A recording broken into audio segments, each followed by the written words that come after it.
Amigos, hoy tenemos un nuevo video.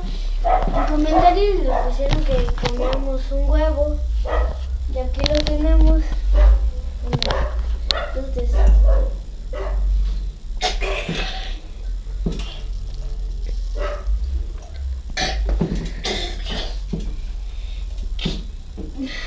Pero con yema.